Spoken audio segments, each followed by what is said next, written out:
I've always been drawn to places where history and legend bleed together, where the stones under your feet seem to hold secrets they're dying to share. In the summer of 2023, I flew from Boston to Germany and made my way to Schwerin, a northern city surrounded by lakes and forests. To most Americans, the name means little, but to anyone who dabbles in the supernatural, it is synonymous with the Petermännchen, a pint-sized ghost said to prowl the halls of Schwerin Castle. Locals insist the castle is more than a fairy tale palace. It's a living chronicle, one that predates our own republic by nearly a millennium. The island on which the castle sits has been fortified for over 1,000 years. Archaeologists have found traces of Slavic fortifications dating to AD 942, evidence that the Obotrite tribe once guarded this patch of ground long before there was a Germany. In 1160, a fortress belonging to those Slavs was conquered by Heinrich der Löwe, Henry the Lion, the powerful Duke of Bavaria and Saxony. He built a German stronghold here and effectively founded the city of Schwerin. The structure would grow into a ducal palace and seat of power for the Dukes of Mecklenburg. But by 1765, the dukes had moved elsewhere and the castle fell into disrepair. Its resurrection began in the 1840s, when Grand Duke Friedrich Franz II commissioned architect Georg Adolf Daimler to redesign the fortress in a romantic style. The result, completed around 1857, is the fairy tale castle that towers over Lake Schwerin today, its gold-clad domes and turrets reflecting in the water. The building has seen its share of upheaval. A fire in 1913 destroyed a third of the palace, and the Grand Duke was forced to abdicate after the Revolution of 1918. After serving as a museum, it became the seat of the Mecklenburg-Vorpommern State Parliament in 1948. Today, visitors wander through opulent halls, admire Dutch and Flemish paintings, and gaze up at the spiral staircases and ornate chapel windows. But if you linger after dark, the castle seems to change. The polished floors creak, drafts whisper along the corridors, and somewhere deep in the vaults you can hear the faint jingle of keys. That sound is the calling card of Petermännchen. According to legend, this spirit is only a few feet tall and carries an enormous ring of keys. He wanders the tunnels and vaults under the castle, unlocking and locking doors and making sure nothing sinister gets in. He sometimes carries a lantern and a dagger, like a watchman from a vanished century. Visitors who behave well are said to be rewarded with harmless pranks or the feeling of an invisible hand guiding them down the right corridor. Those who steal or disrespect the place are not so fortunate. Petermännchen punishes intruders by waking them with loud crashes and bangs, rattling his chains to scare them off.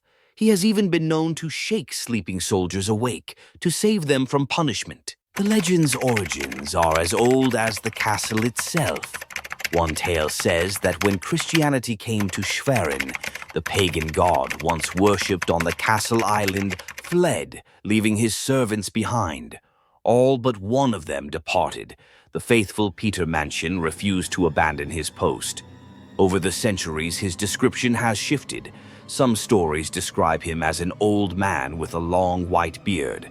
Others depict him as a cavalier with a feathered hat, mustache, and boots. In more modern retellings, he's portrayed as a little boy, benevolent and watchful.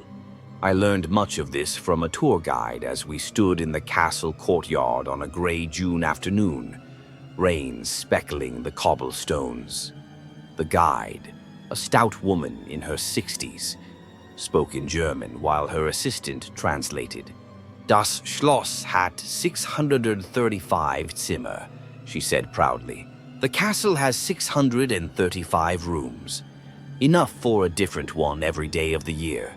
She gestured toward a painting of a tiny man in 17th century garb. Das ist Petermännchen, she whispered.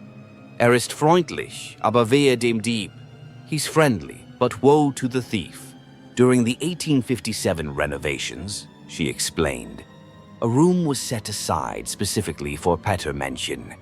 It contained a small bed, a chair, and a desk, and housemaids reportedly found the bed rumpled each morning as if someone had slept there.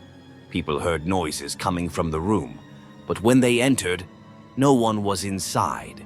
The room's location is now lost to history, but some say the ghost still occupies it. The skeptic in me nodded politely, but inside I was thrilled. Ghost stories are often flimsy, stitched together from rumors and half-remembered events. Yet here was a legend supported not just by folklore, but by the weight of history, a castle built atop a pagan stronghold, centuries of war, fire and reconstruction, dukes and duchesses, soldiers and servants, all leaving traces behind. It made sense that something, or someone, might linger. As the tour ended and visitors dispersed, I asked if I could explore on my own. The guide looked at her watch and hesitated. "Stay on the main floors," she said, "and if you hear keys, don't follow them." I assured her I wouldn't and slipped down a corridor lined with portraits of stern-faced nobles. The electric lights cast warm pools of yellow, but beyond them the hallways were dim and heavy with shadow. At the far end, a wooden door sat slightly ajar. Beyond it was a staircase that wound down into the belly of the castle. I had not come all this way to stay on the main floors. Gripping my phone as a makeshift flashlight, I descended. The staircase ended in a low, arched passageway cut from rough stone. The air was cooler and smelled of earth and old water. My footsteps echoed softly as I made my way through the tunnels. Somewhere above me, the last tour group's chatter faded. Down here, the castle hummed with its own life, drops of condensation falling from the ceiling, the occasional scurry of what I hoped was a mouse. According to the legend, Petermännchen patrols these very vaults. He is the keeper of countless keys and the castle's guardian. The thought made me feel both honored and anxious. I passed an old iron gate and glimpsed something carved on the wall. The date 1913 and a line marking the height of the floodwater from the fire that year. History, literally etched into stone. Further along, I stumbled upon a wooden door reinforced with iron bands. It looked ancient. The handle turned easily, and the door creaked open to reveal a small chamber. Inside sat a narrow bed covered with a faded quilt, a child-sized chair, and a tiny writing desk. The hair on my arms rose. Could this be the room the guide mentioned? Dust lay undisturbed on the furniture, yet the quilt bore the impression of a small body, as though someone had just risen from it. A single white feather rested on the pillow. I reached for my phone to take a photo. At that moment, I heard a metallic jingle. It came from the hallway, slow at first, then more insistent. I stood frozen, every nerve aware of the weight of stone above me. The jingle grew louder, accompanied by a soft scraping sound, like metal against stone. I moved to the doorway and peered into the passage. The light from my phone illuminated a shape no taller than my waist. For a heartbeat, I thought it was a child. Then it stepped into the beam. He was no child. The figure wore a tiny waistcoat and knee-high boots with spurs. A wide-brimmed hat with a single feather sat atop his head, casting his face in shadow. In one hand, he held a lantern. In the other, a ring of keys so large it dragged along the floor. A thick white beard flowed down to his chest. His eyes, when they met mine, were ancient and sharp. This was not a benevolent boy from a tourist brochure. This was the watchman who had seen emperors rise and fall, who had refused to leave when gods fled. "Guten Abend," I managed, my voice barely louder than a whisper. His mouth curved into what might have been a smile beneath the beard. He lifted his lantern, and the light flared, illuminating the passage behind him. On the walls, I saw faded pagan symbols, reminders of the pre-Christian gods said to have been worshipped here. The keys on his ring clinked as he shifted his weight. He spoke then, not aloud but inside my head. His voice was layered, whisper and thunder, old German and something older still. "You're far from home," it said. "Why have you come?" I swallowed. "To learn." I thought back, though I wasn't sure if that's how this worked. "To see if you were real." The laugh that echoed inside my skull was neither kind nor cruel. "Real is not the question," he said. "Remembered is they remember me because I have not left. They remember the dukes who feasted above and the soldiers I shook awake. They remember the fire that charred these walls and the young men sent to war who never returned. Who will remember you?" I didn't have an answer. He stepped closer, and the air grew colder. He smelled of smoke and cold stone and something sweet, like old parchment. He lifted the ring of keys and selected one with a flourish. The key was small and ornate, with a cross-shaped bow. "A gift," he said. He pressed it into my palm.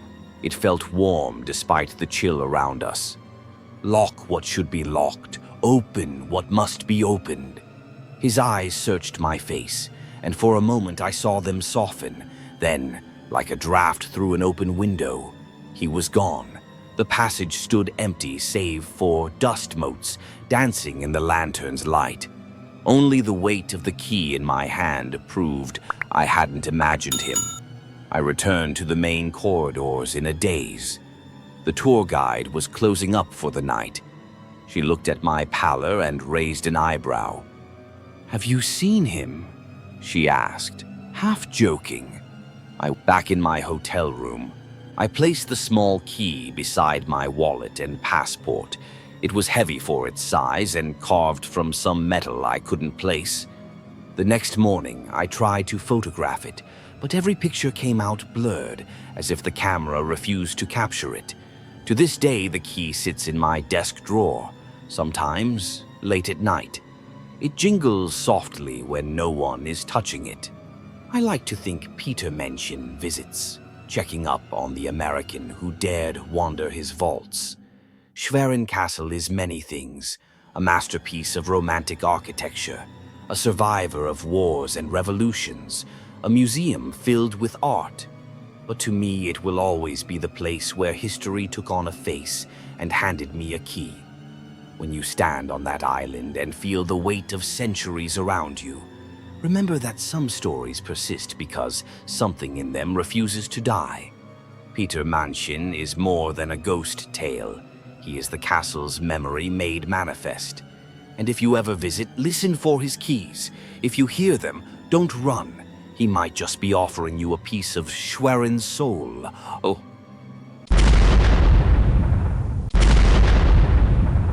It begins with curiosity. I've always been drawn to forgotten places. Cracked windows staring out from derelict buildings. Ivy-choked corridors that once housed the desperate and the dying. America has no shortage of abandoned hospitals and asylums, and each carries a weight of history heavy enough to crush you. When you read reports about patient abuse or see grainy photographs of skeleton-thin men huddled on concrete floors, you think they're sensationalized. But when you stand in the dark and feel the cold breath of something that isn't there, history comes alive. Waverly Hills Sanatorium, Kentucky. I started in Louisville, Kentucky, because everyone told me the Waverly Hills Sanatorium is one of the most haunted buildings in America. The original hospital was built in 1910 as a two-story structure to house about 40 tuberculosis patients. But the White Plague kept spreading. Donations poured in and a much larger, 5-story Gothic-style hospital opened in 1926. It was considered state-of-the-art, yet there was no cure. By the time medicines arrived in the 1950s, thousands had died inside its wards. According to former Assistant Medical Director Dr. J. Frank Stewart, Waverly's record year saw 152 deaths, and estimates suggest roughly 6,000 people died there between 1911 and 1961. It closed as a sanatorium in 1961 and reopened briefly as a geriatric center, where budget cuts led to patient neglect. It wasn't the statistics that chilled me, it was the tunnel. Volunteers called it the body chute, a 500-foot underground passage used to move corpses to a waiting train so the living patients wouldn't see how many were dying. I descended into the cool darkness with only a headlamp. The air tasted metallic. Water dripped somewhere in the blackness. Halfway down, I heard soft footsteps behind me. When I spun around, the beam of my flashlight illuminated empty concrete. I kept walking, trying to calm my breathing. Then the whisper came, a voice that seemed to ride the damp air. We never left. Above ground, room 502 drew me in. Legends say a nurse hanged herself there in 1928 and another jumped from the roof patio in 1932. The stories are unproven, but strange things have been reported. Shapes moving in the windows and disembodied voices calling from the empty room. On my visit, the room was empty except for peeling paint and graffiti. Yet, as I stood there, my chest tightened. I felt as if someone was watching from the doorway. Later, one of the restoration volunteers told me they often hear slamming doors and see apparitions on the 4th floor. Walking those halls at night, listening to rain drip through the broken roof, it was impossible not to sense that the sanatorium remembers every breath and scream. It wasn't Pennhurst State School and Hospital, Pennsylvania, 1,000 miles east. In Spring City, Pennsylvania, sits the decaying complex of Pennhurst State School and Hospital. It opened in 1908 as an institution for people with intellectual and developmental disabilities. Initially hailed as a progressive community with a dentist, greenhouse, and workshops, Pennhurst quickly became overcrowded. There are no official death counts, but the facility housed over 3,000 residents at its peak and was notorious for experiments, torture, and neglect. Journalists in the 1960s exposed beatings, patients strapped to beds and staff encouraging patients to fight. It was shut down in 1987 after a federal lawsuit found its conditions violated patients' constitutional rights. When Pennhurst closed, its halls did not fall silent. The new property manager in the 1980s reportedly saw a figure staring from a second-floor window of a building that should have been empty. He and a co-worker heard dripping water and footsteps but found nothing. Visitors have experienced similar phenomena: shadowy figures in windows, footsteps echoing down empty corridors, disembodied screams, and even children's laughter. I visited on an overcast day, and by dusk the place radiated dread. Paint peeled from walls like old skin. Broken toys lay under shattered windows. In the infirmary, a cold patch settled over my shoulders, and a low murmur, like multiple conversations layered on top of one another, filled my ears. I could almost hear the voices of those who spent their lives there, locked away and forgotten. Athens Lunatic Asylum, The Ridges, Ohio. My next stop was in Athens, Ohio, at a campus locals call The Ridges. The former Athens Lunatic Asylum was built in 1868 and operated from 1874 to 1993. Its grounds sprawl across 4,000 acres, and at its peak, more than 2,000 patients were confined there. Over the years, it gained other names, but the stories remained the same. Overcrowding, untrained staff, and brutal treatments. Lobotomies were performed by drilling thick needles through the eye socket. Hydrotherapy meant immersing patients in scalding or freezing water, and electroshock therapy often caused fractures. There are 3 cemeteries on the property, and about 1,930 people are buried there, many under numbered headstones. The asylum is infamous for the 1978 death of Margaret Schilling, a patient whose body was found 42 days after she went missing. When her corpse was removed, it left a stain on the concrete floor that cleaning couldn't erase. Some say her ghost peers from the window of her room. During my visit, the main building, now part of Ohio University, was eerily quiet. Students talk about seeing strange figures roaming the floors, hearing disembodied voices and screams, and feeling unseen presences.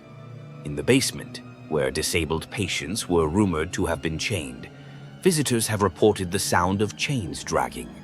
One male student told me he avoids the men's room because a man in a long black coat appears behind him in the mirror.